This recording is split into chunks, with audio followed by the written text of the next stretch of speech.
benim derdim yanımda. Kimselerde gördün mü böyle dert hayatımda? Senin derdin dert midir? Benim derdim yanımda. Kimselerde gördün mü böyle dert hayatımda? Otur şöyle yanımda, dinle bak dertlerimi. Anlatınca ağlama, deşme benim derdimi.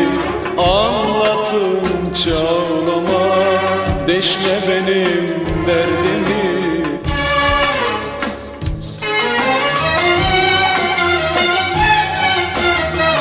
Beterin beteri var, haline şükret dostum. Yıllardır mutluluğumu her gün peşinden koştum.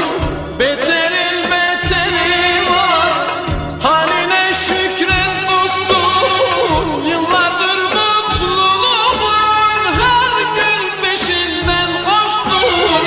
Daha birçok derdimi ben size anlatmadım. Genç yaşta saçlarımı boşuna ağartmadım. Genç yaşta saçlarımı boşuna ağartmadım.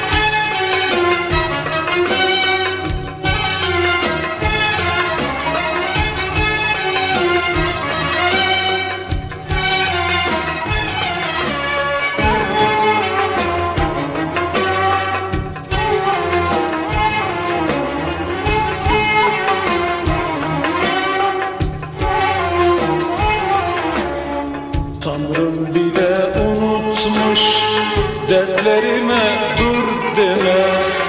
Bir insanın üstüne bu kadar dert yüklenmez. Tanrım bile unutmuş, dertlerime dur demez.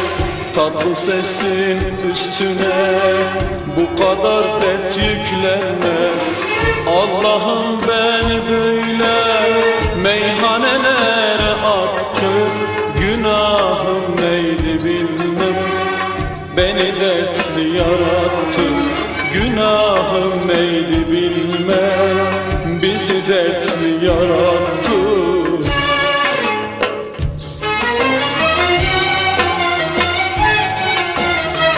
Beterin beteri var, haline şükret dostum. Yıllardır mutluluğumu her gün peşinden koştum. Beterin beteri var, haline şükret dostum. Yıllardır mutluluğumu her gün peşinden koştum. Daha birçok derdimi ben size anlatmadım.